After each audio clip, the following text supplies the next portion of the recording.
benvinguts tothom al debat final de la jornada. Tenim 4 ponents aquí a la taula. Primer us presento Montserrat Mirabent, que és la subdirectora general de les autoritzacions de treball del Departament de Treball, Afers Socials i Famílies de la Generalitat de Catalunya. I també ha treballat durant molts anys en el Servei d'Ocupació de Catalunya i per això coneix molt bé el món laboral. En segon lloc tenim al final de la taula Ricard Viera, el secretari internacional de Migracions i Cooperació de les Comissions Europees de Catalunya.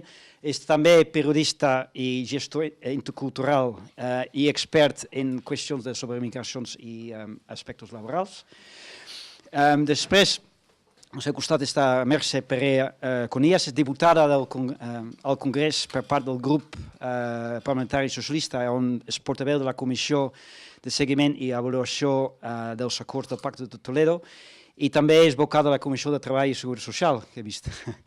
I aquí, finalment, al meu costat està la Laura Rosillo, la fundadora de l'Observatori d'Aprenentatge de l'Adolescència i experta en el desenvolupament dels recursos humans i el e-learning. Doncs comptem un panel molt divers i qualificat per parlar sobre els reptes que tenim per afrontar les conseqüències d'una societat cada cop més envellit. I al mateix moment una generació de considerable tamany, la de la baby boom, amb perspectives de poder viure fins a uns 90 anys i com mitjana, i que estan a les portes de la jubilació. Però no és només un tema d'allargar les vides laborals, però també és donar l'estabilitat i la seguretat als treballadors de més de 50 anys. És una miqueta com fem això. Doncs em semblaria valuós si cadascú parés uns 10 minuts, comptaré els 10, des del seu àmbit de treball que està fent per afrontar aquests reptes. Després hi haurà un debat on també el públic podrà participar. Doncs anem, dono el micròfon primer a Montserrat. Potser ens sentirem fins i tot sense micro, Molt bé, doncs bona tarda a tothom i encantada d'estar aquí amb tots vosaltres i de participar en una jornada que, en principi, almenys promou una oportunitat de reflexió sobre l'aportació que pot fer el col·lectiu de majors de 50 anys en el món del treball i en el capital de l'empresa. Que el comportament del mercat laboral presenta singularitats vinculades a l'edat, doncs, a banda, probablement que això ha sortit ja amb totes les intervencions anteriors, és un fet que ratifiquen tots els organismes i institucions que es dediquen a l'anàlisi de dades, encara que només sigui perquè els seus anàlisis sempre incorporen un estudi centrat en franges d'edat. Per tant, identifiquem que el mercat de treball es comporta diferents en funció, a banda de molts altres conceptes, també de l'edat dels treballadors. Quin és el comportament específic de la nostra franja d'edat, la que ens està ocupant ara, la de majors de 50 anys? Jo agafaria només, perquè la meva funció aquí no és analitzar dades, agafaria només 2 indicadors que segurament ens podran contextualitzar la situació, que serien la taxa d'activitat i la permanència a l'atur. I ens parla de la taxa d'activitat, per exemple, un treball de l'IDESCAT sobre projeccions de població activa 2015-2030, que apunta que l'evolució de la taxa d'activitat del col·lectiu al llarg del temps ha anat augmentant a partir principis dels anys 80 fins a principis del segle XXI. Però també que el valor de la taxa d'activitat no és homogènia per tota la població activa, sinó que comença a davallar a partir dels 50 anys en el cas de les dones i a partir dels 55 anys en el cas dels homes. Això pel que fa a la taxa d'activitat. Pel que fa a l'indicador permanència a l'atur, un treball de l'Observatori de Treball del meu departament, del Departament de Treball, de meitats de 2016, sobre el comportament del col·lectiu de més de 45 anys, conclou que aquest col·lectiu té una permanència més elevada en l'ocupació, davant de tot aquest període de crisi que hem viscut últimament, val? És a dir, que ha resistit més en els llocs de feina que ja ocupava, però també, i en contrapartida, que té una permanència molt elevada a l'atur i un molt baix índex de pas de la inactivitat a l'ocupació. Tenim, doncs, dos indicadors negatius pel que fa a la presència del col·lectiu a l'empresa, en el món del treball. I el punt clau respecte d'aquest context és com veu i què fa l'administració de la Generalitat per afavorir l'equilibri de la taxa d'activitat entre edats i agilitar la reincorporació del col·lectiu a la vida activa quan passa per una situació temporal d'atur. Bé, aquesta política la defineix el Departament de Treball, és el departament que té aquestes competències i obligacions i responsabilitats, i disposa d'un organisme que és instrumental, que és el que instrumenta aquestes polítiques i és el Servei d'Ocupació de Catalunya. Llavors, què diu el departament en aquests moments? Quin és el precepte, la visió del departament? Quines són les indicacions que el departament dona al seu organisme instrumental per definir la programació de serveis i ajuts a aquest col·lectiu? Doncs, en principi, i de manera transversal, cal que tot el disseny de polítiques actives es faci diversificant línies d'actuació que responguin a necessitats concretes i diferenciades de col·lectius que presentin aquestes diferències. És a dir, no valen unes actuacions genèriques per la població, perquè la població no som homogenis. La població activa, el treballador, el món del treball, presenta col·lectius amb necessitats i problemes diferenciats. Per tant, l'administració ha de respondre, doncs, de manera diferenciada. L'altre gran mantra que apliquem en aquests moments: totes les accions, el conjunt de les accions o serveis que es dissenyin i es promoguin han de ser creats sota l'aspiració del concepte de flexibilitat i complementarietat, perquè això ajuda també al que he dit anteriorment. Si les accions, si els serveis que es dissenyen són complementaris i es poden combinar de manera flexible, la persona té la possibilitat d'obtenir resposta concreta a les seves pròpies necessitats, ja amb independència del col·lectiu al que pertanyi. Per tant, tenim dos preceptes, dos principis que obliguen a posar al servei del ciutadà alguna que sigui adaptable a les seves característiques personals. I pel que fa al col·lectiu de majors de 50 anys, els objectius concrets vindrien a ser: les accions i els serveis que es programin han de contribuir a millora del nivell de competitivitat del perfil professional, foment de la coherència entre les expectatives personals i les característiques de l'entorn i el perfil, promoció de la proactivitat en la recerca de feina i trencament de clixés i estereotips negatius respecte de la participació en el mercat de treball d'aquest col·lectiu. I tot això, que de moment encara és declaratiu, diguéssim, tot això és el que obliga el SOC, són els principis polítics del departament, del govern, de l'administració, diguem-ne com vulguem, i són els que hereda el Servei d'Ocupació, en aquests moments, el Servei d'Ocupació de Catalunya, per traduir-ho a serveis i accions. Llavors, passem a lo concret, i jo no puc parlar encara de 2017, perquè la programació no és encara activa ni viva, parlarem del 2016 i llavors parlem de realitats, perquè el 2016 ja podem comprovar que el que dic és així. Bé, doncs a 2016 es va dissenyar una línia d'actuació específica per majors de 50 anys, per afavorir la reincorporació laboral de persones més grans de 50 anys. Les mesures que conformaven, que entraven dintre d'aquesta línia d'actuació eren mesures d'orientació i assessorament, després us explico 4 detalls específics de cadascuna, mesures d'orientació i assessorament, mesures formatives, processos específics d'intermediació i processos d'acreditació de competències.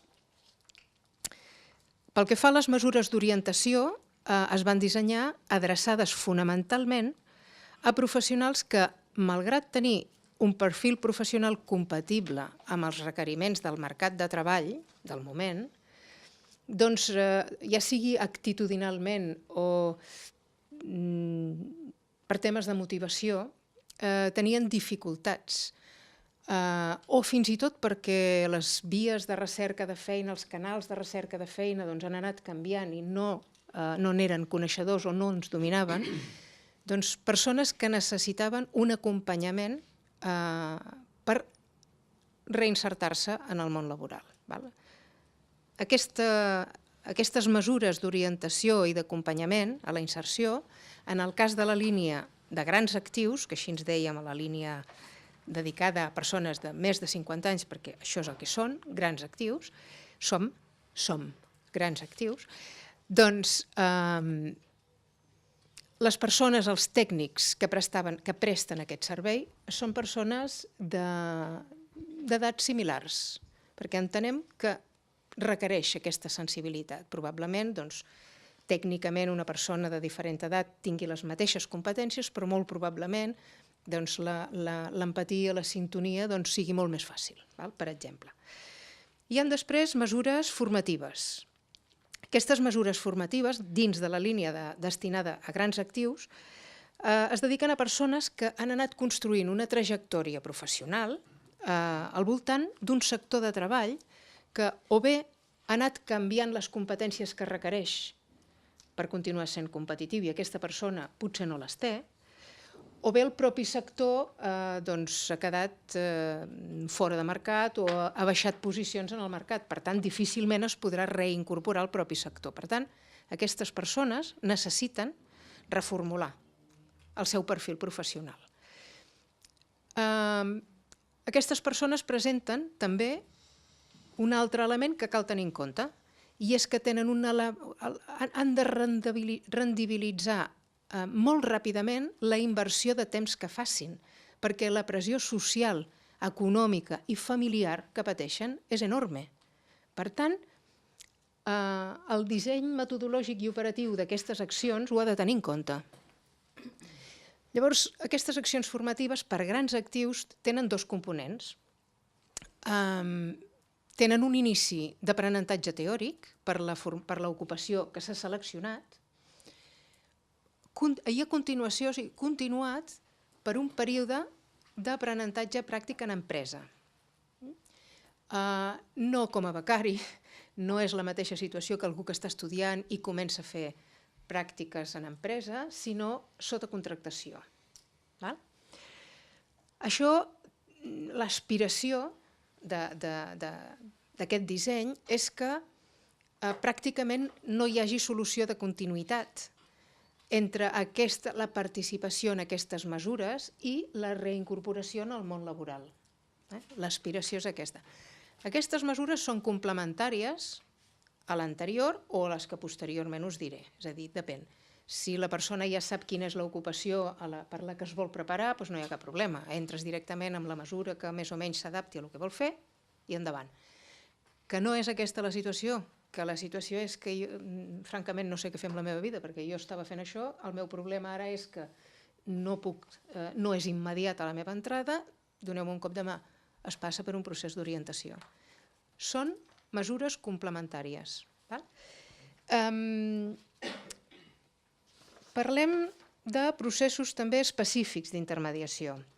Aviam, la línia específica d'acompanyament a la inserció, d'ajut a la intermediació per grans actius, que també compta amb la col·laboració d'agències privades de col·locació, perquè tenen un accés al mercat d'empreses que pot no ser coincident amb el nostre i, per tant, pot ampliar el ventall d'empreses a contactar, doncs incorpora una tasca de difusió dels perfils professionals de les persones amb les que treballem i una tasca de sensibilització i de promoció de les aportacions específiques d'aquest col·lectiu. Per exemple, solvència en la reflexió i en la decisió, compromís i responsabilitat corporativa, temprança davant les dificultats, per exemple. Bé, aquesta mesura, com les altres, és perfectament solapable, intercanviable, continuable, en fi, de manera que puguem encaixar-les totes si aquest és el cas i convé. I un últim bloc de mesures són els processos d'acreditació de competències. Amb freqüència, persones amb una llarga trajectòria professional a les espatlles no tenen acreditada la seva qualificació, tot i acumular una gran quantitat de coneixements i d'aprenentatge. Això és un problema, un problema que incideix negativament en les expectatives de col·locació, perquè quan tu presentes un currículum, identifiques el teu perfil professional, identifiques quina és l'aportació que pots fer a l'empresa, bé, lo normal és que qui t'està escoltant se senti molt més confiat i molt més confortable si allò que tu estàs dient ho pots acreditar. Si no, les paraules se les emporta el vent i a saber. Per tant, una altra de les línies que estan ara mateix en actiu doncs és anem incrementant any rere any els processos d'acreditació de competències.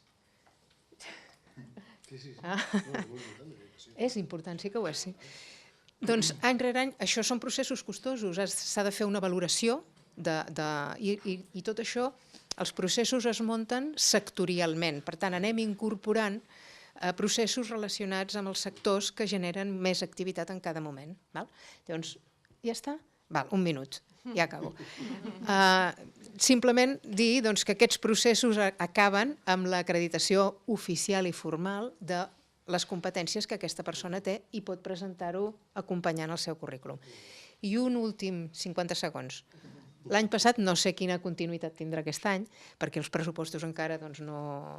La programació SOC, diguéssim, no està tancada, però teníem un programa que subvencionava la contractació de persones majors de 45 anys que portessin més de 6 mesos a l'atur i per una contractació mínima de 4 mesos. Llavors, les subvencions, en tot cas, eren proporcionals a les condicions i característiques del contracte, no eren lineals, i ara tampoc no és important la quantitat. Bé, gràcies, jo crec que he fet una pinzellada perquè tots ho compartim. Em reia per la cara del Jeroen, que estava allà i no sabia com dir-te que quedava un minut, per això em reia, no de les acreditacions que són absolutament fonamentals. Bé, res, a veure si jo aconsegueixo també mantenir el temps. Agrair al Centre d'Estudis Demogràfics la invitació i bàsicament dic que jo estic aquí com a secretari d'Internacional Migracions i Cooperació, però en transició cap a una responsabilitat que té a veure amb el treball i bàsicament amb l'ocupació. Llavors, en aquest sentit, l'enfocament que jo vull aportar avui és un enfocament d'un projecte europeu que vam fer l'any 2011 amb els alemanys quan ells tenien el debat d'ampliar l'edat de jubilació als 67. Va haver un projecte europeu per veure com era la valoració a la resta de països i es deia Good Old Europe i bueno, algunes de les conclusions són les que us presentaré aquí. Una cosa que vull dir abans, i això ho dic com a secretari d'Immigració perquè és un tema que em sembla molt rellevant, i és que la demografia en els textos de la Comissió Europea i el Consell Europeu es planteja sempre com una de les amenaces latents, no? O sigui, hi ha la globalització, hi ha la demografia i després hi ha la migració, no? I llavors, el potencial de contradicció profunda que tenim en aquestes amenaces, on millor s'exemplaritzar, és justament amb això, l'amenaça de la demografia i al mateix temps l'amenaça de la migració. Quan, evidentment, la migració soluciona la demografia, però mai es planteja, diguem-ne, vinculada directament, sinó que es plantegen com dues amenaces que estan totalment separades. Hi ha una altra també, que és l'amenaça de la digitalització, que entraré al final i que també forma part d'aquest discurs, bàsicament, tendenciós. Sembla que és evident, ho hem vist aquest matí, que el problema no és tant la natalitat, sinó la reducció de cotitzacions, bàsicament la devaluació del factor treball.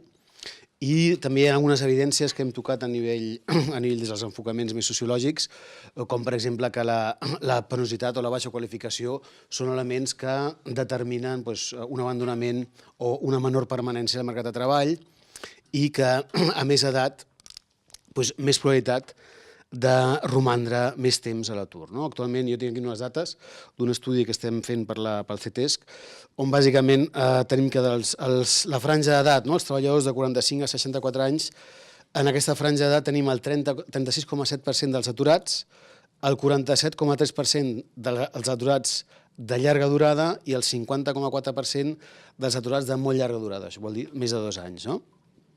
Però és que, a més, la contractació de persones de més de 50 anys no arriba al 10% de les contractacions que es fan. Llavors, en aquest sentit, bàsicament, el tòpic d'una persona que surt del mercat de treball amb més de 50 anys, que està mort laboralment, per desgràcia, sembla ser que al marge de molt bones iniciatives com les que planteja el SOC, topa, diguem-ne, amb un problema molt greu. Quin és el problema? Són les capacitats dels treballadors o és un problema de narrativa? Jo el que intentaré presentar de manera complementària a totes les coses intel·ligents que ja s'han dit és, bàsicament, presentar una miqueta el problema que hi ha de narrativa. El problema de narrativa, i aquí m'agafo uns estudis d'un doctor alemany que es diu Kurt Stapf, que és un senyor que té 80 anys però que demostra allò que està molt bé, i ell bàsicament recull tots els estudis que s'han fet sobre la capacitat, la transformació de les capacitats a partir de l'edat de maduresa tardia, que són els 50 anys, i com es desenvolupa. Llavors, bàsicament el plantejament és que actualment, en comptes d'un model de competitivitat, que és aquell que intenta fixar la transformació de les competències de la gent de més enllà de 50 anys, es manté el que és el model de dèficit, que és un model que bàsicament introdueixen els estudis gerontològics o psicogerontològics que es fan a la Primera Guerra Mundial amb els soldats americans, Army Alpha i Army Beta, que són dos estudis que suposo que coneixeu tots, que es van fer i que bàsicament tenen un problema molt greu, que són estudis transversals i no longitudinals. En la cosa fas una comparació, diguem-ne, entre generacions en comptes no pas entre edats. Doncs aquesta confusió comporta un estereotipus, que és, diguem-ne, el de la degradació física en paral·lel a la degradació intel·lectual dels treballadors o de les persones de més de 50 anys.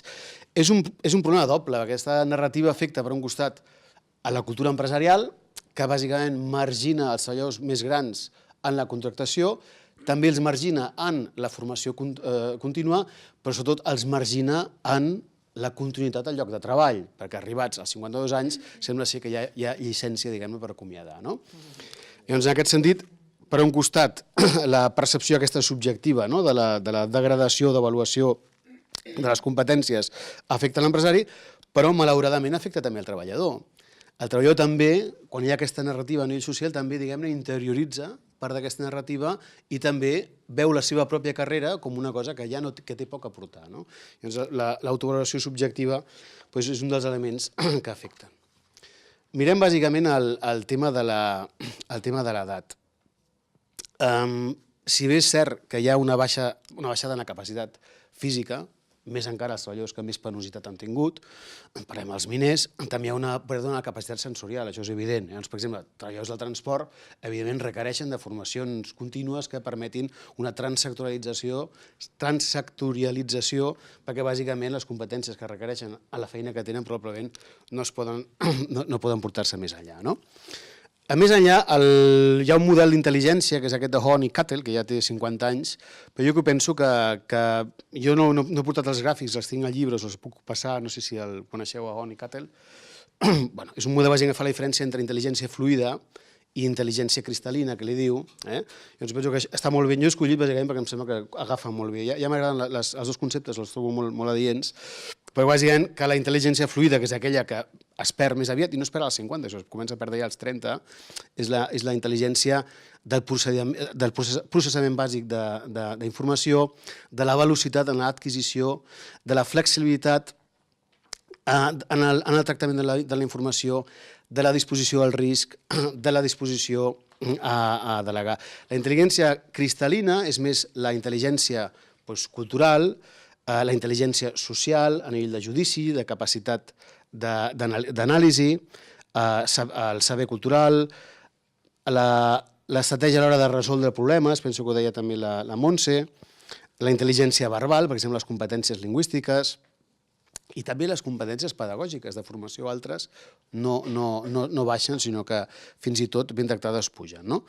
Llavors, sembla evident que hi ha un canvi en el tipus d'intel·ligència d'una edat a l'altra, però a més hi ha la capacitat d'intervenció. Els estudis que s'han fet, bàsicament el que sí que sembla clar és que el pitjor que es pot fer és una persona, a mesura que va més enllà dels 50 anys, mantenir els nivells d'exigència, el que s'ha de fer és anar adaptant els nivells d'exigència als nivells de capacitat. I si hi ha un ajust paulatí, s'aconsegueix que s'estiri molt més, diguem-ne, el que seria el declivi de la competència. També és fonamental la formació i també hi ha elements, per exemple, molt útils, que és bàsicament els elements de mobilitat interna a l'empresa. És una persona, la gent, a més de 50 anys, normalment el que fan és condemnar-los a fer la mateixa feina. Com no poden fer res més, llavors el que estan fent és un doble error, perquè no solament s'equivoquen a la seva anàlisi, sinó que condemnen la persona justament el que necessita, que és estímuls per poder mantenir la seva capacitat d'adaptació. Però són temes que probablement coneixeu. Tot això va ser estudiat pel Finnish Institute of Occupational Health, Tuomi Tilmarinen i tots aquests, no? Un minut, no? Però encara em queden les conclusions, que és un estudi longitudinal fet entre 81 i 92 i bàsicament que destaca la capacitat de treball roman sempre i quan hi hagi una intervenció a nivell ergonòmic, en el sentit més ample, de temps i organització del treball, per exemple, el nombre de pauses han de ser més curtes, a nivell de mobilitat, fomentar la mobilitat interna, a nivell d'intercanvi generacional, mai posar els vellets junts i els jovenets junts, sinó que buscar justament una dinàmica intergeneracional. Fonamental, l'estil de direcció, mai agafar el que no sap res de dirigir a posar a dirigir gent gran, perquè bàsicament el que farà és tenir-los tots rebotats al segon dia, perquè no en sap, ell no té l'experiència de dirigir. Hi ha tota una sèrie de coses que poden fer que garanteixen, direm, una qualitat. Llavors, com el Jeroni em donarà segurament un minut i mig més, faig les meves conclusions, a 30 segons per conclusió, tinc 3. Llavors, una és, diguem-ne, l'adaptació de l'entorn laboral. Amb el que us he dit fins ara, que sembla evident, és que s'ha d'adaptar l'entorn laboral per mantenir, diguem-ne, la capacitat i per gaudir del valor afegit que aporta justament l'edat i la intel·ligència aquesta cristal·lina que descrivíem. El problema que tenim nosaltres és que, en aquest sentit, amb l'atac frontal que hi ha hagut a la negociació col·lectiva i tenint en compte que tenim molta petita i mitjana empresa, la mitjana de treballadors per empresa a l'estat espanyol és de 4,4, davant altres països com Alemanya, on és d'11, treballadors per empresa, això comporta una rèmora molt important. En aquest sentit, és fonamental recuperar musculació col·lectiva perquè solament treballant sobre elements que condicionen la penositat laboral a nivell sectorial podrem, diguem-ne, posar solucions a això. Segona conclusió, que hi ha un tema que va molt lligat, que és la tendència demogràfica amb el tema de la digitalització. I la digitalització, per un costat, comporta avantatges, com bàsicament tema per la gent, pels treballs dels més grans, com és el teletreball, com és el tema de la penositat, com és el tema de la flexibilitat en l'organització de la feina. Però clar, això no vol dir que passem d'una relació laboral a una relació de complir tasques complementàries per, diguem-ne, a millorar la jubilació, que és una mica la tendència que es veu en aquells documents de l'OCDE, etc. Un altre tema, que també la intel·ligència digital bàsicament és una intel·ligència més fluida que no cristal·lina. O sigui, és una intel·ligència que requereix una constant adaptació pel canvi dels entorns, etc. O sigui que justament deixar una persona de més de 50 anys sense, diguem-ne, una actualització dels seus coneixements a nivell de software, etc., és un error grandíssim perquè després no té la capacitat de retornar.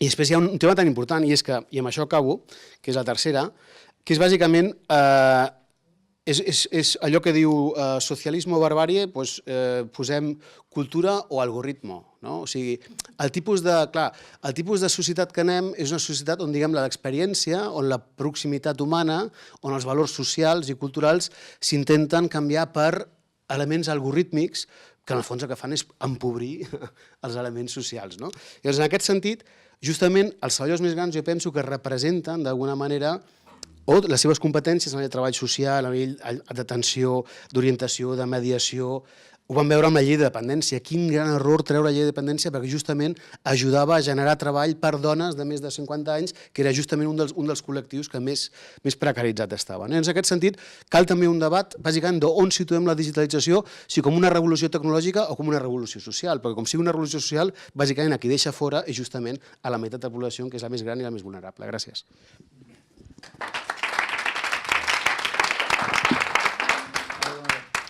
Bé, intentaré... Has tancat?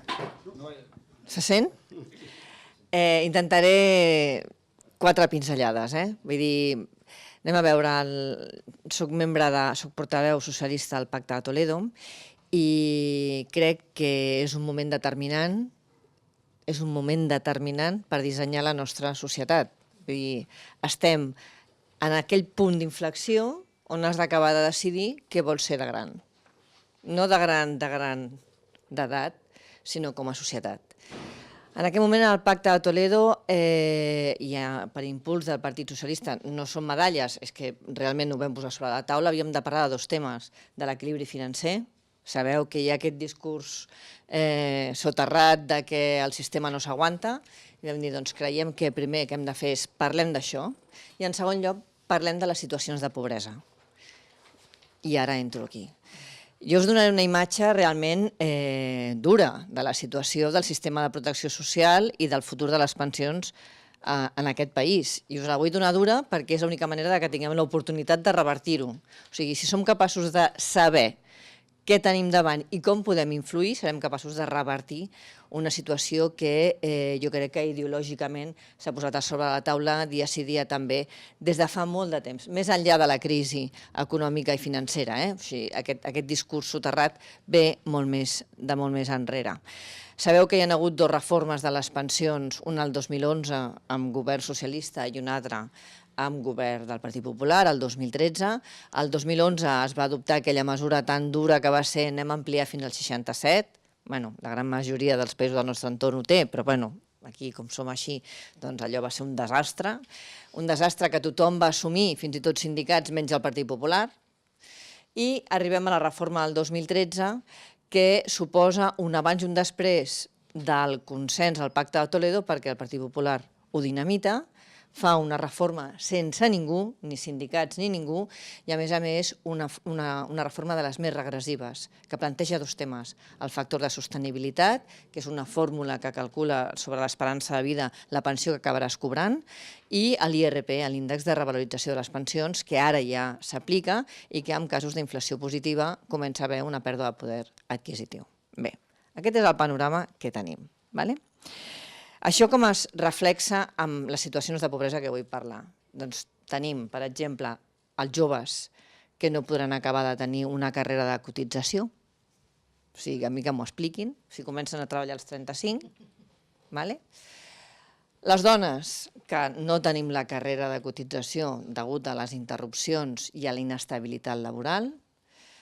Tenim, evidentment, la gent de 50 anys, que arriba a un moment que es queden a l'atur i tornar a entrar és molt complicat, i aquí hi ha un moment determinant, que és el decret del 2012 del Partit Popular, que endureix les condicions per accedir al subsidi dels majors de 52, que passa del 52 al 55, hi ha una vacàcio on ja la gent no percep res i, per tant, es cotitza molt menys. Aquest any 2012 i 2013 va ser gloriós. I després hi ha un altre col·lectiu que ningú en parla, i en parlarem perquè ho volem posar sobre la taula, que són les jubilacions anticipades. El panorama és un Cristo, i ho dic, i ja sé que m'esteu gravant, i ho dic al Pacte de Toledo, l'Albert estava present l'altre dia, per cert, us vull agrair, i per mi ha estat una sorpresa poder venir una miqueta de rebot, oi, que havia de venir el Carles Campuzano, i ell em va cedir el lloc i jo encantada. Doncs hi ha un abans i un després de tot això, d'aquest Partit Popular amb una majoria absoluta, i no és un tema partidista, és que les dades estan a sobre de la taula. Us posaré l'exemple de com ha afectat i com li pot afectar a un treballador de més de 50 anys aquesta reforma i què es pot trobar el dia de demà si vol cobrar una pensió. Tot això, no és gràfic, o sigui, amb això ens anem a casa o ens plantegem realment plantar-nos i dir, mira, no tragamos. I llavors acabaré amb la PNL, la iniciativa que vaig presentar el dimarts passat al Congrés, que era la derogació de la llei del 2013 i que va suposar que la ministra no em miri i la presidenta de la Comissió del Pacte de Toledo quasi que em tiri, no sé, una pedra, i la portaveu de la PP, en fi. Ha estat també molt important perquè ha estat dir-los, senyors del Partit Popular, aquesta reforma sense consens i per majoria absoluta no cap. No cap perquè ens estem jugant al model de societat que volem ser. Mireu, us poso l'exemple perquè sapigueu què li pot suposar a una persona de 50 anys. Jo m'acabo d'estrenar. Sí, ho porto bé, però, en fi, després del que has dit ja m'he mort. Dic, hòstia, que jo també hi soc. No es nota, no es nota. Ho he de dir. Mireu, us ho llegeixo perquè a més són dades. Un treballador que neix el 1 de novembre del 60, comença a treballar en règim general l'1 de novembre del 83, fins al 31 d'octubre del 2010. Això ho tinc, us ho passaré, l'exemple. Un moment, el 2010, que és acomiadat per un acomiadament col·lectiu. Rep una prestació per desocupació durant 2 anys i l'1 de novembre del 2012 fa el 52. Per tal de considerar la incidència del canvi de regulació del subsidi, es parteix d'unes quanties de les bases de cotització constants en el temps i els imports de les bases mínimes i de l'IPREM són els que corresponen al 2015. Hem fet una simulació. Bases de cotització durant el període d'ocupació i percepció de la prestació contributiva de desocupació, 1.800 euros. Anem a la base mínima de cotització, 756 amb 60, l'import de 1,25, les bases de mínima són 945, sabeu que abans del 2012 es cotitzava pel 125%, doncs això és el 945, les bases mínimes, amb l'import de l'IPREM 532. El supòsit A, que és abans de l'entrada en vigor del Real Decret. L'interessat pot accedir al subsidi de desocupació de 52 anys, el període de percepció del subsidi podria haver estat fins a 65 anys i no s'exigia una jubilació obligatòria de 61. En aquest supòsit, el treballador hagués estat amb el subsidi durant 13 anys. Jo confio en la Montserrat, però posem el tema catastròfic. Durant 13 anys està percebent una renta total de 66.456 euros. La pensió que obtindria als 65 anys es situaria en 1.243 amb 5 cèntims d'euro. Ara ens anem al supòsit B. Vaig molt ràpida, us ho passo, perquè vaig al supòsit B, que és després del gloriós decret del 2012 dels senyors del Partit Popular. El treballador no podria accedir al subsidi amb data 1 de novembre del 2014, data de compliment dels 55 anys, pel que hauria d'estar 2 anys sense rebre cap mena de renta. La data límit de percepció del subsidi seria fins al compliment dels 61 anys, és a dir, 6 anys, data en què accedeix a la jubilació anticipada obligatòria. No vinc a deprimir ningú, però després dono la bona notícia, diguem-ne. Moment en què accediria a la jubilació anticipada obligatòria, obtenint una renta de 25.560 euros. Estem parlant d'una diferència de 41.000, quasi bé, euros. La quantia de la pensió es situaria en 879 amb 71 cèntims d'euro al mes. Ara, això us ho plantejo així, per a veure si... Llavors entrem amb el factor de sostenibilitat de la llei 23/2013. Doncs bé, aquest senyor, en el supòsit del supòsit A, que és abans del decret, se li aplicaria a partir del 2025 el factor de sostenibilitat i en el supòsit B a partir del 2021. Bé, atenent amb aquests supòsits, parlaríem que la pensió inicial pel supòsit A es veuria retallada amb un 3,1. En el supòsit i li quedaria una pensió de 1.200 euros. En el supòsit B se li retallaria un 1,4 i tindria una pensió de 864 euros. O sigui, la foto és gràfica, Aquí hi ha un tema que és un tema ideològic. O sigui, aquí el PP el que ha volgut fer, la dreta d'aquest país i l'europea, el que ha fet és reblar el clau i dir d'on traiem diners per justificar-ho front a Europa. Aquesta és l'excusa, no és veritat. Aquí això és un pastís fantàstic. Penseu que les pensions, no m'agrada dir pastís, que és lleig, però les pensions, amb el total del sistema de protecció social, que són 110.000 milions d'euros, les pensions són 85.000 milions d'euros. 85.000. Jo us he exposat la situació a partir dels 50 anys. Això ho hem de revertir, o sigui, jo ho tinc claríssim. És que no tenim més remei, si no volem tenir jubilats pobres. Per tant, ja podeu estar tranquils. Tranquils no ho sé, però que ho hem de lluitar ho tinc claríssim. Bé, com us deia, el sistema de protecció social té un pressupost de 110.000 milions d'euros. Només les pensions són 85.000 milions d'euros. Haureu sentit parlar des del mes de setembre que això de la jubilació i de les pensions de viudetat s'haurien de pagar, l'hauríem de treure del sistema, perquè, bueno, què passarà a finals de mes? A finals de mes, la senyora ministra Fátima Báñez tanca el pressupost del 2016, un pressupost que ha dit que los ingressos són mejores. Bueno, jo ho vull veure. Vale, vinga. Però ja tanquem amb un dèficit de 1,7 milions d'euros. Estem parlant de 20.000 milions d'euros de dèficit de la Seguretat Social. Per què? Doncs perquè en 5 anys, un minut, en 5 anys no han fet ni una sola mesura per evitar aquest dèficit o per pal·liar-ho mínimament. Han anat tirant del fons de reserva, que era una bústia, una guardiola que es va deixar el 2011, han estat tirant d'això, que els ha servit de finançament, i per tant han tirat d'estalvis per despesa corrent, és que és molt gros. Què passa ara? I acabo, em demano 1 minut i mig del Ricard. Aprenem ràpid. No, acabo ja. Mireu, ha començat el discurs soterrat de la viudetat. La viudetat són justament 20.000 milions d'euros, és a dir, el dèficit. Aquí si hi hagués el Carles em diria, Mercè, no comencis amb la viudetat, que jo tinc la meva... Nosaltres que som partidaris de no tocar res. Per què? Perquè el sistema de protecció social és un tot. O sigui, no és trossets, jubilacions, viudetat, incapacitat permanent, prestacions a famílies. No, no, és un tot. És un tot que ens ha permès donar una garantia a la ciutadania, sobretot amb aquests anys de crisi. O sigui, és que és l'abans i el després. I justament les jubilacions han estat cabdals perquè les famílies, i molts de vosaltres ho heu viscut, tornessin a casa perquè s'havien quedat sense pis, o s'han separat, o s'han quedat sense feina, I és un tema ideològic.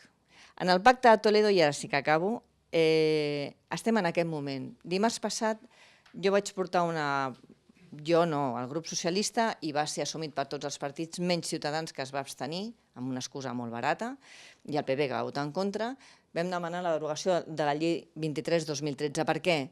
Perquè és un retrocés, perquè és la més agressiva de totes les reformes que hi ha hagut a Europa. O sigui, és espectacular, perquè suposarà una pèrdua en 20 anys de més de 10 punts de les pensions dels jubilats. No hem parlat de l'IRP, però ara hi ha pèrdua de poder adquisitiu. I el copagament farmacèutic, que és un punt a l'any. O sigui, en 20 anys, un 20% de pensió. Per tant, jo crec que és un abans i un després.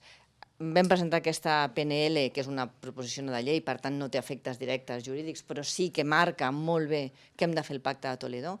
Jo crec que és el moment de definir què és el que volem ser i honestament ho hem de fer, perquè els de 50 han de tenir futur i les dones, els joves i per descomptat els que ara en aquest moment ja són pensionistes. Jo ho deixo aquí, però jo crec que evidentment hi ha d'haver futur pel nostre sistema de protecció social. Gràcies.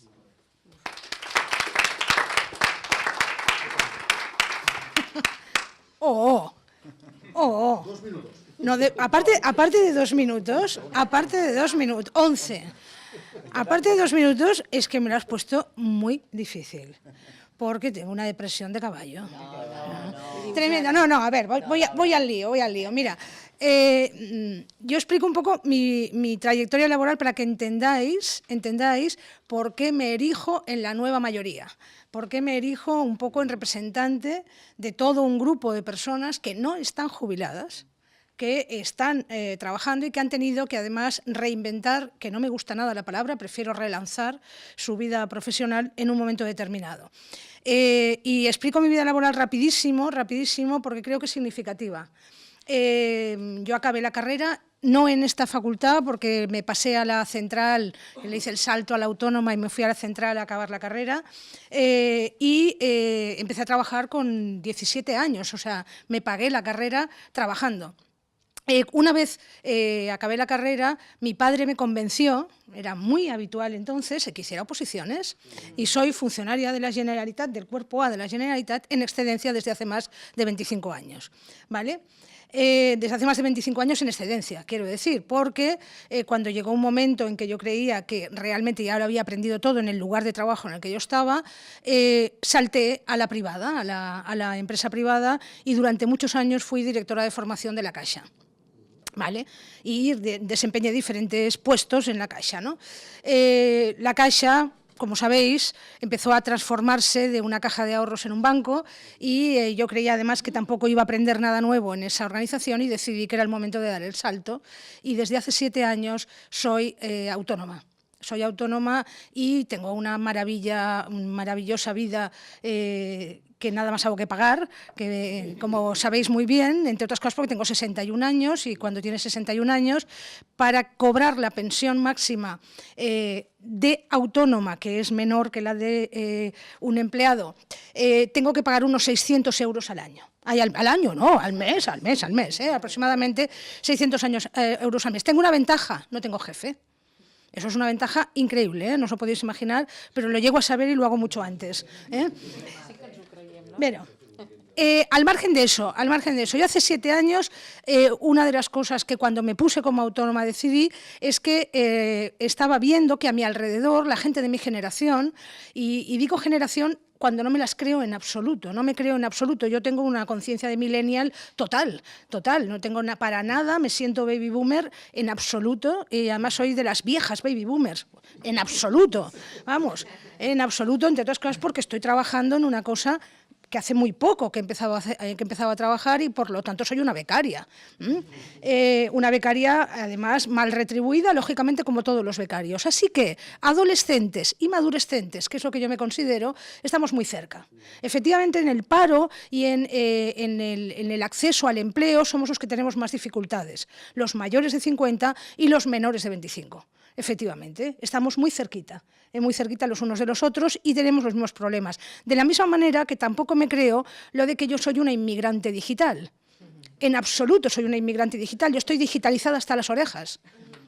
Completamente digitalizada. Yo me levanto y lo primero que hago, hace unos 10 años, cuando era más joven, lo primero que hacía era fumar un cigarro. Ahora lo primero que hago es mirar Twitter, con lo cual estoy digitalizada. Es mentira que la brecha digital, que la digitalización sea un problema para los mayores de 50. No lo es, y me dedico a eso. Me dedico justamente al desarrollo de competencias digitales en mayores de 45 años. Bien. Dicho todo eso, es que me ha excitado toda la exposición de todo el día, porque una de las cosas que me ha chocado es que en toda la exposición de toda la jornada no se ha hablado para nada de los mayores de 50 años. No se ha hablado. Es más, me has quitado alguno de los temas que, por cierto, no, ojalá fuera mentalidad cristalina. ¿Qué más quisiera yo? Es cristalizada. La palabra es cristalizada. Lo que dicen los teóricos es que tenemos la mentalidad cristalizada. Yo lo de cristalizado tampoco lo entiendo mucho, porque he tenido que aprender. Bueno, es más, otra anécdota y me voy al lío de qué hago y a qué me dedico. Resulta que yo tengo claro que lo que yo he aprendido hasta ahora seguramente pasado mañana no sirve, lo tengo claro. Y decido que quiero ser piloto de drones porque creo que es una profesión que tiene mucho futuro. Yo no puedo pagarme en este momento la carrera de piloto de drones porque vale alrededor de 10.000 euros y, como os digo, a 600 euros al mes de Seguridad Social no me da para las dos cosas. Bien, Barcelona Activa, como sabéis, empresa que se dedica a estimular la ocupación y el empleo, tiene un curso de piloto de drones gratis. Y yo me apunto. Y me llega un correo diciendo que no puedo matricularme en ese curso porque tengo más de 35 años. Cuando yo considero que es un oficio, que tú estás sentado con tu consola viendo volar los bichos, que es perfecto para un mayor de 50 años, es una profesión fantástica, ¿vale? Bien, dicho todo eso, ¿a qué me dedico? ¿A qué me dedico? Tenemos que hablar, tenemos que hablar clarísimo. Clarísimo, tenemos que hablar Porque esta es otra, ahora vamos a hablar de formación. Yo toda mi vida llevo más de 25 años en recursos humanos dedicada fundamentalmente a sistemas de aprendizaje, fundamentalmente. Y es verdad que a medida de que tú vas adquiriendo experiencia, tú vas modificando tus sistemas de aprendizaje. Efectivamente, tú no aprendes como los niños, como una esponja, que absorbes lo que sea, sino que tienes que sumarlo a tu propia experiencia, como bien sabéis, y me ha encantado la exposición que has hecho sobre las capacidades de una persona de más de 50 años. Bien, pues yo decido que me voy a dedicar fundamentalmente a lo que es relanzamiento de carreras profesionales, una cosa que en Canadá, en Australia y en algunos sitios de Europa está muy de moda, realmente es una actividad que no tiene que ver con pobrecitos los de 50 años que están en el paro de larga duración, sino que tiene que ver con activar realmente, activarlos de verdad a ese colectivo que de alguna manera tiene que seguir trabajando porque si no, no va a poder sobrevivir directamente. No por ninguna otra cuestión, sino que yo con esa pensión de 800 euros que me amenaza, pues tendré que seguir trabajando. Hablo, por lo tanto, de envejecimiento generativo, no de envejecimiento activo, que es otra tomadura de pelo, porque eso realmente lo que quiere decir es que yo tengo que hacer gimnasia a las 8 de la mañana. Y lo que yo quiero es ganar dinero. Yo lo que quiero es producir bienes, tanto dinero como devolver a la sociedad efectivamente lo que la sociedad me ha dado, en los dos sentidos. Eso se llama envejecimiento generativo, no activo, ¿vale? Bien, eso por un lado. Entonces, yo a partir de ahí, afortunadamente, como había sido directora de recursos humanos en la Caixa, en toda la zona de Andalucía, y directora de formación en la Caixa, y directora de jefe del servicio de formación en la Escuela de Administración Pública de Cataluña, tengo muchos contactos. Es una de las cosas que tenemos los mayores de 50 años. Fundamentalmente, esa es nuestra riqueza. Conocemos a medio mundo porque tenemos muchos años. Vale, bien. Y lo que hago, ni más ni menos, es poner en marcha justamente esa riqueza que tengo y me voy por las empresas, que es a lo que me dedico ahora, a proponer lo siguiente. Si tú vas a hacer un ERE, si tú estás haciendo un ajuste de plantillas, déjame primero que analice si cualquiera de las personas mayores de 50 años o menores de 50 años, me da lo mismo, pero va y coincide, puede resituarse, recolocarse, puede cambiar de lugar de trabajo, puede modificar las funciones en las que está trabajando. Y eso es a lo que me dedico. Carreras en core se llama, por un lado, pero también, por ejemplo, formación. Lo de los pilotos de dron no es ninguna tontería. El otro día estuve en unas jornadas en las que se decía que había un déficit de 800.000 puestos de trabajo IT, de tecnología, en Europa. Y cuando se dice eso, se piensa automáticamente en menores de 20 años como locos programando. No, programar es una chorrada.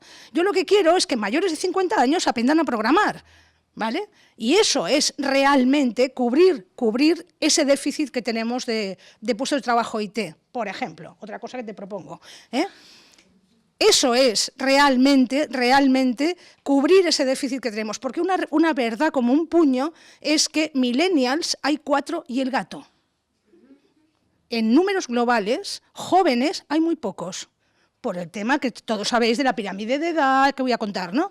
En cambio, mayores de 50 años somos la nueva mayoría. Y somos la nueva mayoría, y no por las estadísticas, sino por tal. Iros a la parafarmacia del Corte Inglés. En la parafarmacia del Corte Inglés hay 20 veces más productos anti-aging que anti-acné. Ese dato, ya acabo, enseguida. Ese dato es que es muy importante. A ver, perdonad que esté tan... es que llevo todo el día acumulando las ganas de hablar. No, que va, no, eso ha sido el remate. A ver, el detonante. Bueno, quiero hablar de un tema muy importante que ha salido, efectivamente ya ha salido, que es el tema de la gestión intergeneracional. Sí que es verdad que en este momento hay muchísimas empresas en las que están conviviendo 4 generaciones, con 4 modelos diferentes de trabajo, con 4 tecnologías diferentes, con 4 maneras de aprender. Y eso requiere también, desde el punto de vista de los recursos humanos, requiere un abordaje diferente, que es otra de las cosas a las que yo me dedico. Por ejemplo, en casi todas las empresas hay en este momento equipos de creatividad e innovación, lógicamente, que no tienen en cuenta justamente que la mayor parte de los proyectos que se ponen en marcha fracasan porque no hay en esos equipos mayores de 50 años. Y es otra cosa a la que me dedico. Me dedico a estimular lo que tiene que ver con la innovación intergeneracional, equipos intergeneracionales con metodologías innovadoras, ¿de acuerdo? Pero con diferentes edades que hagan un aterrizaje en realidad bastante más ajustado a la realidad empresarial que no la idea pura, la idea en abstracto, ¿no? Como os decía, ya para acabar, lo último es todo el tema que tiene que ver con el relanzamiento de la carrera. Tengo muchísimos compañeros de generación que justamente el paso de los años lo que hace exclusivamente es desmotivarles, porque nadie aguanta 35 años en la misma silla, viendo las mismas caras y haciendo el mismo trabajo. Así que si de alguna manera queremos que nuestros mayores, futuros mayores, porque a mí me falta mucho para ser mayor, yo pienso llegar a más de 100, y si nuestros mayores queremos realmente que aporten a la sociedad, que aporten su conocimiento, su experiencia, y por qué no, a cambio, les demos pues, una estabilidad económica, lo que tenemos que hacer es invertir en la formación de los mayores, en el aprendizaje de los mayores, no en el aprendizaje solo de los jóvenes, que también, lógicamente, pero el de los mayores nos hemos olvidado completamente. Y lo dejo aquí porque ya veis que se me dispara.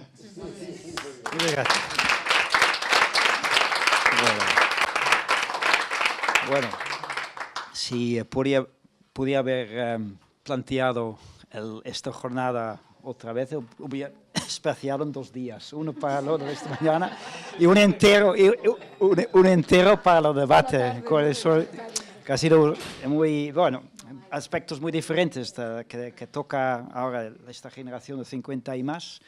Y sí, pero claro, si no, tiene que haberos cortado en algún momento, si no, tengo que llevar la máquina antes de las 8, y si no, no iba a llegar en tiempo. Pero no, entonces, pero quiero hacer 2 cosas. Porque que cada uno de vosotros podáis tener 1 minuto de dar una pequeña reflexión de todo lo que habéis dicho, y después dar o directamente ir directamente al público para si hay alguna pregunta que quieran. Bueno, ya veo a alguien que quiera decir algo. Gracias. Sí, entrando en el tema del sistema de protección social, de si eso no es sostenible, o sea, aquí hemos estado hablando de, bueno, pues hay un problema demográfico, hay un problema de gasto, o sea, cada vez la gente vive más. Lo que pasa es que también yo creo que hay un problema del diseño del sistema de seguridad social. Por ejemplo, sabemos que hay un déficit, pero lo que no se habla tanto es que, por ejemplo, el régimen de... Bueno, ya sabemos que Laura cotiza mucho, esto nos ha quedado claro, pero dentro del déficit de la seguridad social, el que está causando mayormente el déficit es el régimen especial de autónomos y el régimen agrario. Es decir, en la medida en que la gente no quiere cotizar o dentro del marco del Pacto de Toledo, pues que las patronales han empujado más pues porque se cotice cada vez lo menos posible, esto a la larga sí que crea un problema de sostenibilidad, pero yo creo que es también dentro de este diseño de este sistema de protección social. Esto por una parte.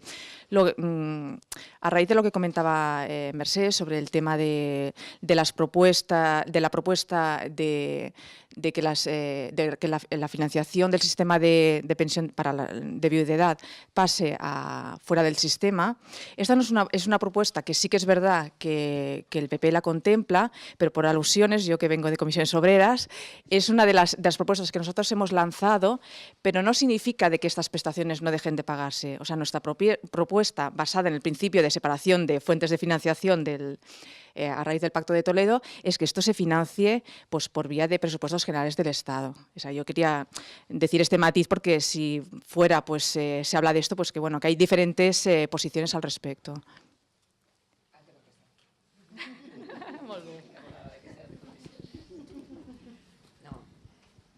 Es verdad. No, yo encantada. Entiéndeme, yo siempre estoy rodeada. No, perdona, ¿cómo te llamas? Ah, Gina. Es que el problema, esa es la trampa. Es decir, ¿por qué nos hemos posicionado tan en contra de sacar, o sea, de identificar la financiación de una prestación por una prestación que es contributiva? Es contributiva. No. Es contributiva, no. Mira, si queremos abrir el melón, abrámoslo, pero no el de la viudedad. Abramos todo, el de todo el sistema. Igual podemos estar de acuerdo en que la viudedad en este momento son 20.000 millones de euros. Vale, que va a menos porque la mujer ha entrado en el mundo laboral. Bueno, pues ahora te voy a hacer un punto y aquí. ¿Ha entrado en qué condiciones? ¿Con un 30% menos de salario? Es que claro, o sea, no me sirve. ¿Por qué digo que es una trampa lo de sacar o focalizar en las prestaciones de viudedad, la transferencia del Estado y tal? Porque el siguiente paso es sacarlas del sistema y preguntarle a Convergencia si no les gustaría la transferencia de la viudedad a las comunidades autónomas. Y entonces tú ya has sacado una prestación del sistema. El siguiente es la invalidez. ¿Y el último cuál es? Las pensiones. ¿Y quién gestiona esas pensiones? Uy, pues no, un sistema público que... Esta es la trampa, es decir, empezar a debilitar el sistema de protección social, prestación a prestación, es lo que va a matar el sistema. Por eso los socialistas nos hemos posicionado en contra radicalmente en tocar una sola prestación contributiva y no contributiva en este momento del sistema. Si tú quieres, abramos el melón, pero hablemos de la renta mínima, que sea una renta de inserción, por ejemplo, pero de inserción laboral, o sea, que esté vinculada al trabajo, que haya una apuesta del Estado por realmente el mercado laboral de verdad, con las comunidades autónomas, una apuesta real en el mercado laboral. Y hablemos de prestaciones, porque igual con la renta mínima de inserción, tú tienes una prestación que te va a paliar el resto o te va a acabar complementando. Hay que volver a diseñar. Por eso yo he acabado diciendo al tanto, perquè és un moment molt important, és un abans i un després, que ens pot permetre redissenyar el sistema de protecció social, però amb garanties, no per fer-lo ni més petit ni per acabar depauperándolo, que es lo que yo creo, y yo creo que es un error que Comisiones entre en el juego de la viudedad porque es que es darle la razón, lo siento, al Partido Popular. Sí, senyor. No, i el que hem de fer és, escolteu, dissenyem. Mireu, sabeu que la despesa, i acabo, sabeu que la despesa de les pensions al 2055 baixa, cau. Per què? Doncs perquè són menys els que han nascut i, per tant, digue'm què em costarà el sistema d'aquí al 2055. I llavors, quan sapiguem el que ens pot costar aquest sistema, decidim a on volem focalitzar l'esforç, a les pensions, o busquem un sistema complementari de pensions, no sé, públic, per exemple, les entitats de previsió. És a dir, però no ens fem trampes, o sigui, no hagamos parches, hablemos de todo si queréis y desde luego no pongamos en cuestión prestaciones, porque yo creo que sería una trampa y ahí mi beligerancia en ese sentido.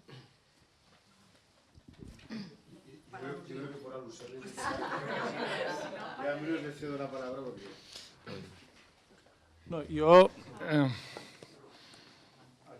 para añadir más complejidad a todos los tiempos que nos vienen en el futuro, yo hace 3 semanas estaba en Roma en un seminario muy interesante y ahora se está hablando mucho, sobre todo en Estados Unidos, de que una de las amenazas no solo es el cambio demográfico, la robotización, la digitalización, la pérdida de trabajos de las clases medias, etcétera, sino como un cambio cultural a cada vez querer trabajar menos, ¿vale?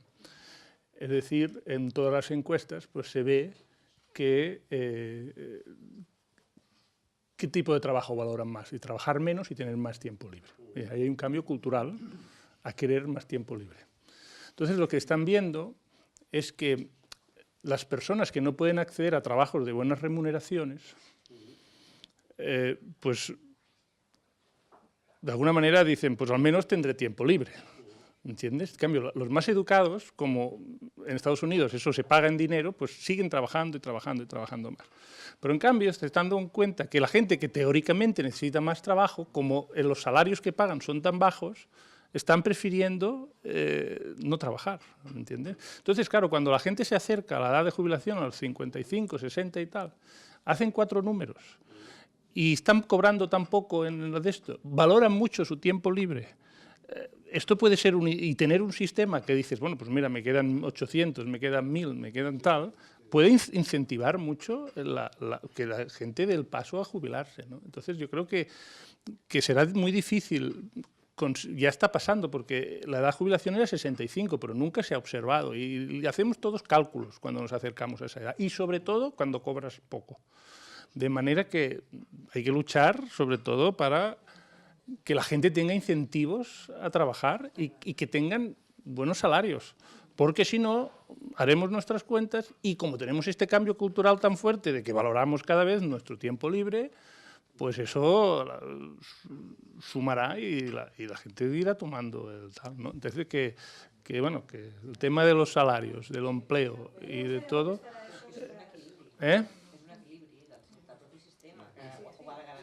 Sí. A mí me gustaría contestar a esto que estás planteando porque es muy interesante y es muy importante en un sentido.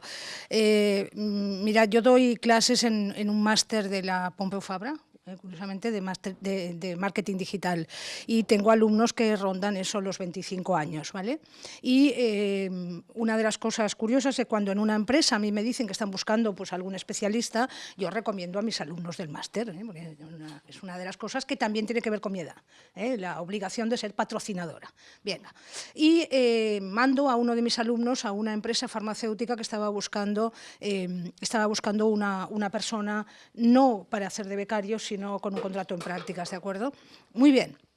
Y resulta que las empresas en este momento se creen, como hay mucho paro, que cuando hay un hueco, cuando hay un puesto de trabajo vacante, va a haber cola en la calle de gente solicitando ese puesto de trabajo. Y eso es mentira, absolutamente por cosas que estás diciendo tú y por otra razón.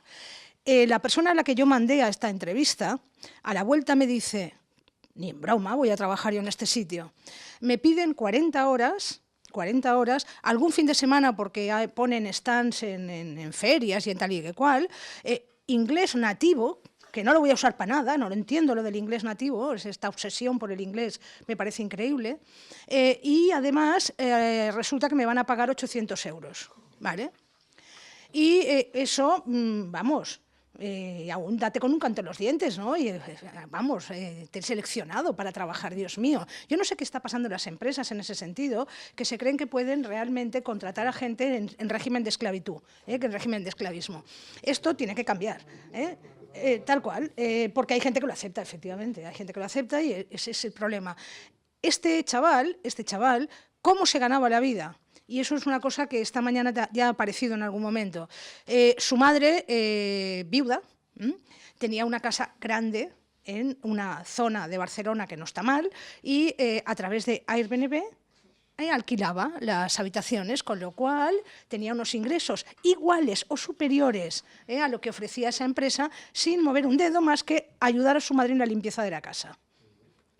¿Vale? Ese es el tema. Lo que está cambiando es el modelo económico también. Lo que está cambiando de alguna manera es que la gente, a la que ve cómo está el pastel, y hablo de pastel también, ¿qué hace? Se busca la vida con economía colaborativa, en sistemas alternativos de ingresos, por debajo, por detrás, o lo que haga falta. ¿Por qué? Porque realmente en este momento la bajada de los salarios ha sido tan salvaje que nada más te pongo un ejemplo.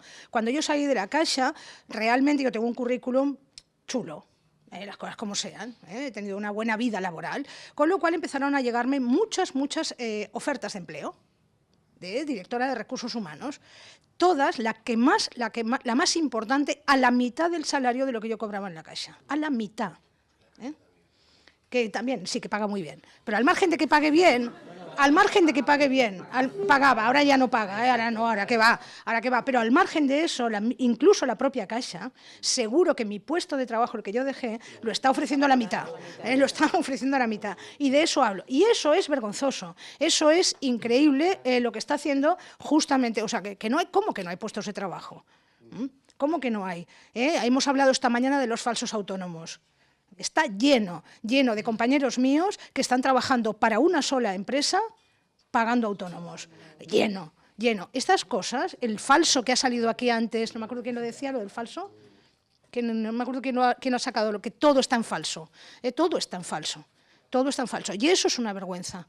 Y eso realmente es lo que está perjudicando, en fin, yo creo que todo lo que es el mercado laboral. en este momento cualquier chaval haciendo transformaciones de ¿cómo se llama?, de páginas web en aplicaciones de smartphone, se puede ganar mucho mejor la vida que empleado. Claro, claro, también es verdad. Fiscalmente, a nivel de cotización, no tiene absolutamente nada, con lo cual, a medio y largo plazo, se queda en la precariedad. El otro día estaba para prepararme un poco para el debate, escuché un momento en la intervención de Merce cuando estuviste en Toledo, en el tema del Pacto de Toledo, y hiciste un comentario sobre, y es algo que también ya había visto yo, había también escrito en algún artículo que publiqué en la Vanguardia sobre las maneras de poder mejorar, digamos, el dinero que entra en el gobierno para poder pagar las pensiones. La última cosa es subir la edad de pensión, porque hay cosas, como también enseñó Albert en su intervención ahí en el Pacto de Toledo, es aumentar, por ejemplo, las tasas de actividad de la gente mayor, pero hay otro tema, y es el tema del mercado negro o gris, y tú dijiste el porcentaje de 25% que yo también había leído. Entonces mi pregunta es, ¿el PP está planteando hacer algo para reducir este 25%? Porque si todo el mundo aportase lo que debía aportar, ¿no? No hay de decir esos falsos autónomos, pero hay un montón de... Si bajásemos este mercado gris, a ver, se puede hacer muchos controles. Hay otros países que realmente, como en Holanda, que realmente van a controlar si las empresas miran a la plantilla que está en la lista, pagan y tal. Aquí no sé si hacemos lo mismo para poder, ¿no?, que todo el mundo paga lo que les corresponde. Entonces, si subimos las cotizaciones, ya necesitamos menos para poder pagar las pensiones. ¿O el impuesto sobre la renta? Yo creo que estas son dos cosas. La fiscalidad con la cotización. Nosotros, entiendo que el Partido Socialista también, somos partidarios de que el sistema se mantenga por sí mismo. Eso implica políticas de empleo que realmente generen empleo de calidad. Y ahora, devolviéndole la bulla un poquito a la compañera, le voy a recordar que su reforma laboral evidentemente también precarizó el sistema de empleo, y el documento de Pedro, que tanto queremos aquí en Cataluña, que firmó con Ciudadanos, ni siquiera revocaba la segunda. Con lo cual el compromiso de comisiones con la sostenibilidad de las pensiones, yo pienso que está fuera de toda duda. Pero volviendo un poquito al tema, porque de alguna manera se nos va... De alguna manera, yo creo que el debate, y eso tiene razón la compañera, se nos va constantemente, y esto es una cosa que a nivel narrativo es muy importante, se nos va constantemente el debate sobre el empleo de los mayores de 50 a la jubilación. Con lo cual, en el fondo, lo que estamos haciendo es repetir el esquema social de que una cosa es idéntica a la otra. Entonces, yo realmente, para terminar el debate, intentaría volver un poquito a la esencia, y es básicamente que la sostenibilidad de las pensiones depende de la ocupación en el tramo de edad de los 50 hacia arriba, con lo cual debería ser una prioridad política de primer orden. ¿Lo es a nivel de programas políticos de los partidos que actualmente cubren el arco parlamentario en Madrid o en Barcelona? Por desgracia, no. ¿Es un tema que se puede tematizar socialmente? Sí. ¿Se hace? No. No, si miramos la programación, si miramos las tertulias, es un tema que está fuera de la actualidad. Entonces, la cuestión en el fondo es pensar ¿por qué? O sea, realmente lo que interesa es la precarización para tener un mayor control social. Si es así, ¿tenemos músculo suficiente para convertir este tema, según lo que salga de Toledo, para ir a una huelga general? ¿Vamos a ir todos juntos? Porque es un tema que nos afecta a todos, de arriba hasta abajo. Entonces, ¿vamos a tener realmente el músculo para hacerlo? ¿Vamos a tener la sensibilidad social suficiente como para intervenir en un momento determinante para el conjunto de nuestras vidas? Porque recuerdo que nos pasamos un cuarto de nuestra existencia en ese tramo de edad, y la más precaria y la más vulnerable. Pues esto creo que son preguntas que también valdría la pena responder, ¿no?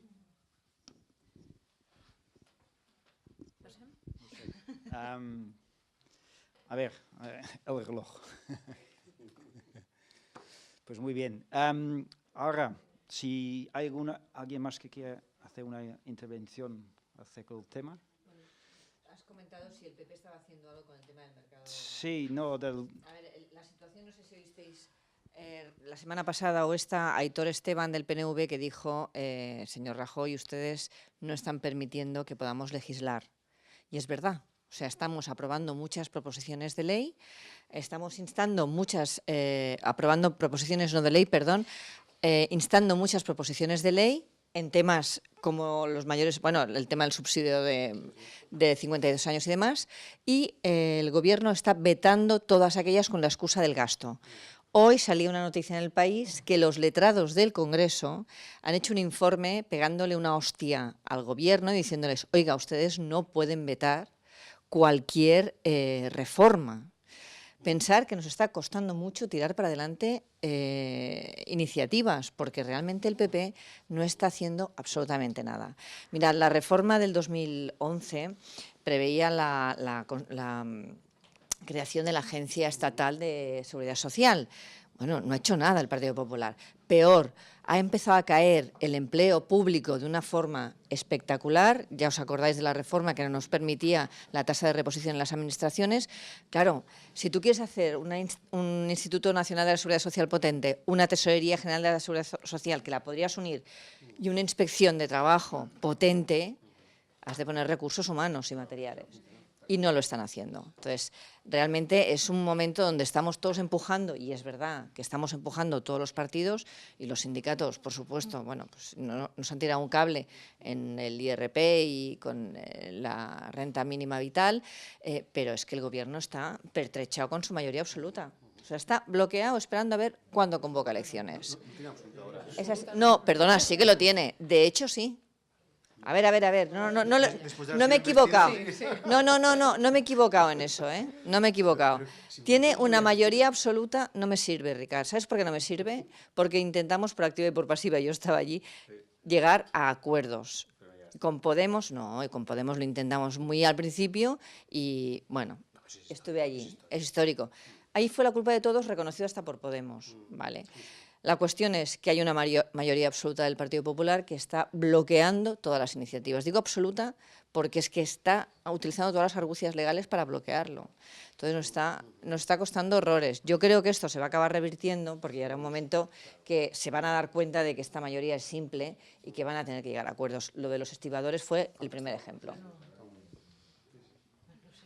sé si quieres comentar algo más. No. Como se nos ha ido Se nos ha ido el moderador, se nos ha ido el moderador. ¿Es hacerse el holandés, es eso? No.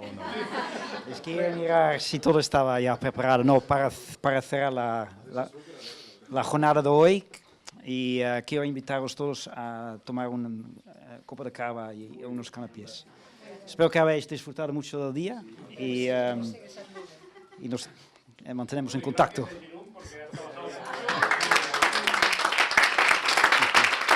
Encantado, gracias.